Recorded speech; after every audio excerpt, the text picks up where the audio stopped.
नमस्कार। आज के मुख्य समाचार इस प्रकार हैं। गांधीनगर में गुजरात शहरी विकास गाथा के 20 साल पूरे होने पर प्रधानमंत्री मोदी ने कहा, वसुदेव कुटुंबकम हमारा संस्कार है। हम पर कोई हमारी ताकत को चुनौती देगा तो भारत भी वीरों की भूमि है। हम चुप नहीं बैठेंगे। पीएम मोदी को गांधीनगर में ब्रह्मोस मिसाइल की प्रतिकृति भेंट की गई। बता दें, ऑपरेशन सिंदूर में पाकिस्तान के कई सैन्य ठिकानों को ब्रह्मोस ने तबाह किया था। श्रीनगर में आतंकी हमले के बाद पर्यटकों को फिर से आकर्षित करने और स्थानीय लोगों में सुरक्षा एवं विकास विश्वास की नई भावना जगाने के लिए मुख्यमंत्री उमर अब्दुल्ला ने मंगलवार को पहलगाम में प्रदेश कैबिनेट की बैठक की। बैठक में पर्यटन क्षेत्र को पुनः पटरी पर लाने, पाकिस्तान की गोलाबारी से प्रभावितों के राहत पैकेज और श्री अमरनाथ यात्रा व अन्य महत्वपूर्ण मुद्दों पर विचार विमर्श किया गया। चीन और पाकिस्तान की बढ़ती चुनौती के बीच अब भारत खुद 5वीं पीढ़ी के लड़ाकू विमान बनाएगा। दुश्मनों के रडार को चकमा देने में सक्षम ये विमान 2035 तक बनकर तैयार होंगे। इनके शामिल होने से वायुसेना की ताकत में और इजाफा होगा। ये लड़ाकू विमान चीन के J-20 और पाकिस्तान के AZM जैसी 5वीं पीढ़ी के विमानों का जवाब होगा। इस लड़ाकू विमान को वैमानिक विकास एजेंसी घरेलू निजी उद्योगों के साथ मिलकर बनाएगी।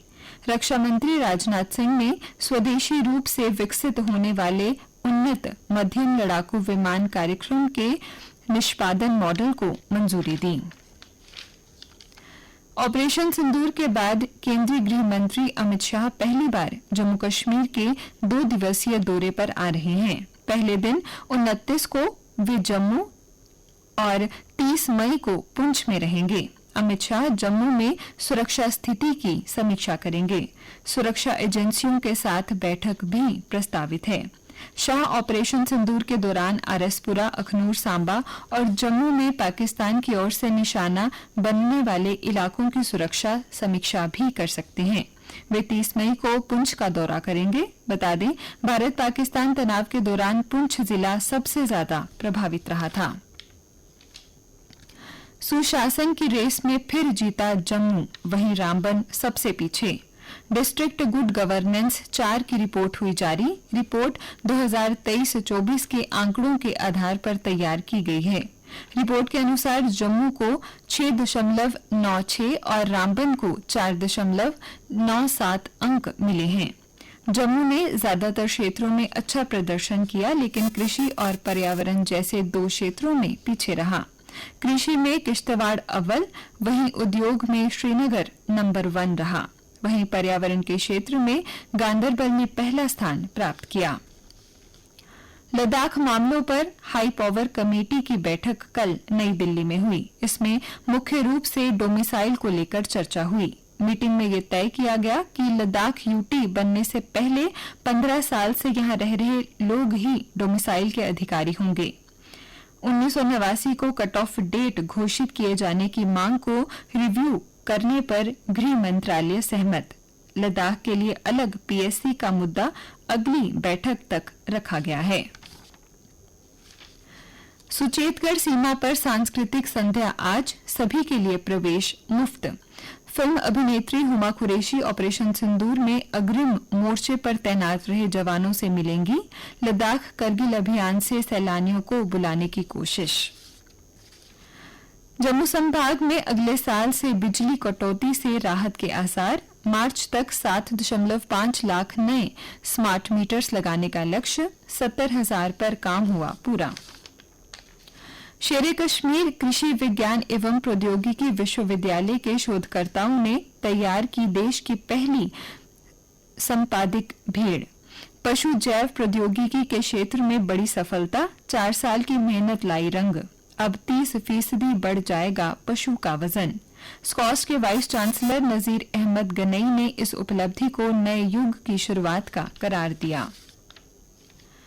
जम्मू कश्मीर में छोटे उद्योगों को बढ़ावा देने के लिए बैंकों ने बड़ा काम किया है। बैंकों ने वर्ष 2024-25 में तय लक्ष्य से 181% ज्यादा कर्ज सूक्ष्म, लघु और मध्यम उद्यमों यानी MSME को दिया है। बैठक की अध्यक्षता आरबीआई के क्षेत्रीय निदेशक चंद्रशेखर आजाद ने की। उन्होंने कहा कि आरबीआई ने MSME को औपचारिक वित्तीय व्यवस्था से जोड़ने के लिए कई पहल की हैं। इनमें आसान कर्ज, बिलों की ऑनलाइन छूट, खाता एग्रीगेटर प्रणाली और एकीकृत ऋण पोर्टल शामिल हैं। उन्होंने संगठनों से अपील की है कि वे उद्यमियों को उद्यम पंजीकरण कराने, क्रेडिट अनुशासन अपनाने और ट्रेडर्स जैसे ऑनलाइन प्लेटफॉर्म से जुड़ने के लिए प्रेरित करें। बैठक में बैंकों द्वारा तय लक्ष्यों की प्रगति की समीक्षा भी की गई। अब कुछ अन्य समाचारों के साथ मेरी सहयोगी सुरेखा। धन्यवाद महेश्वरी। सेंट्रल यूनिवर्सिटी कश्मीर से MBA करने का मौका, प्रवेश के लिए 2 जून तक करा सकते हैं अपना पंजीकरण और ट्रैवल एंड टूरिज्म में भी कर सकते हैं MBA की डिग्री। रीवा योजना के लिए पोर्टल खुला, 14 जून तक कर सकते हैं आवेदन। नीट, JEE, ADA जैसी राष्ट्रीय स्तर की प्रतियोगी परीक्षाओं के लिए कोचिंग में मदद चाहने वाले लद्दाखी छात्र छात्राओं के लिए पोर्टल खुला। प्रोफेसर ललित मंगोत्रा और फारूक मीर पद्मश्री से सम्मानित राष्ट्रपति द्रौपदी मुर्मू ने मंगलवार को जम्मू कश्मीर के प्रोफेसर ललित मंगोत्रा को साहित्य एवं शिक्षा के क्षेत्र में और फारूक मीर को कला के क्षेत्र में पद्मश्री सम्मान से अलंकृत किया। गर्मी का असर, शहर में हर 2 घंटे पर 1 घंटा बिजली कटौती, 1500 मेगावाट तक पहुंची मांग, ढांचा बनाने के लिए लगाने पड़े लंबे कट। किसानों का दर्द कम करेगा प्रदेश आपदा राहत कोष, बर्बाद फसल का मिलेगा मुआवजा, कृषि विभाग बनाएगा रिपोर्ट। और अब खेल समाचार। ईरानी पहलवान मिर्जा ने जीती 90,000 की कुश्ती, रामबन में आयोजित चंद्रकोट दंगल जीतकर विजेता की गदा उठाई। इस प्रतियोगिता में अमृतसर के भूपिंदर गुज्जर रहे उपविजेता। ऋषभ के शतक पर भारी जितेश की पारी, RCB खेलेगा पंजाब से क्वालिफायर 1। लखनऊ को 8 गेंद शेष रहते 6 विकेट से हराया। नंबर 1 सिनर की ग्रैंड स्लैम में लगातार 15वीं जीत। फ्रेंच ओपन टेनिस टूर्नामेंट में जोकोविच भी जीते, मेदवेदेव हारे। गुलवीर ने 10,000 मीटर में दिलाया सोना। पहले दिन एशियाई एथलेटिक्स में भारत को 2 पदक। सेबेस्टियन को 20 किलोमीटर पैदल चाल में कांस्य। कॉल्सन की विश्व चैंपियन गुकेश पर जीत। नॉर्वे शतरंज टूर्नामेंट में महिला वर्ग में विश्व चैंपियन हम्पी ने वैशाली को हराया। आइए अब जानते हैं मौसम का हाल।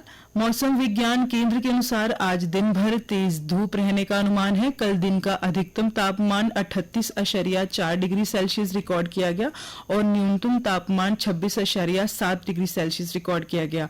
आज सूर्यास्त 7:32 पर और कल सूर्योदय 5:27 पर होगा।